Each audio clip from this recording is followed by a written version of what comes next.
ایک انجینئر نے کام سے استعفا دینے کا فیصلہ کیا۔ اس نے اپنی کمپنی کے مالک کو اپنے فیصلے کے بارے میں بتایا اور کہا، میں ہر ماہ ملنے والی اپنی تنخواہ کو ضرور یاد کروں گا جس کی مجھے ضرورت ہے، مگر میں اب بوڑھا ہو گیا ہوں اور گھر والوں کے ساتھ وقت گزارنا چاہتا ہوں، اس لیے استعفا دے رہا ہوں۔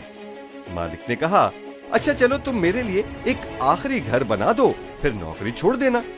انجینئر راضی ہو گیا کہ چلو اپنے مالک کے لیے اتنا تو کر سکتا ہوں۔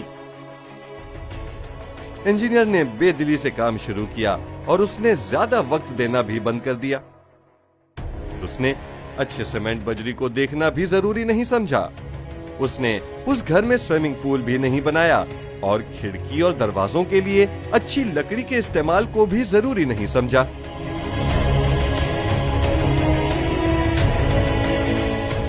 مالک نے مکان مکمل ہو جانے کے بعد انجینئر کو بلایا اور اس کو اس گھر کی چابی دی جو اس نے بنایا تھا کہ یہ تمہارے لیے تحفہ ہے جو تم نے اس کمپنی کو اپنے 15 سال دیے اور ایمانداری سے کام کیا۔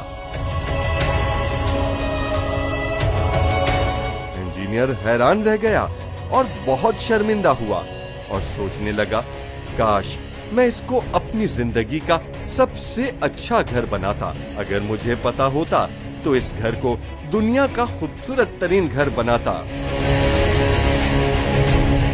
مگر افسوس اب میں کچھ نہیں کر سکتا۔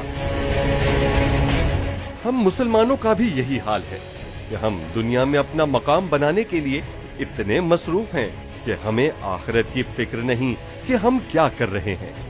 دنیا میں ہم اپنی آخرت بنانے کے لیے آئے ہیں، ہمارا اصل گھر ہماری آخرت میں ہے۔ اپنی آخرت کی فکر کریں جہاں ہمیشہ رہنا ہے۔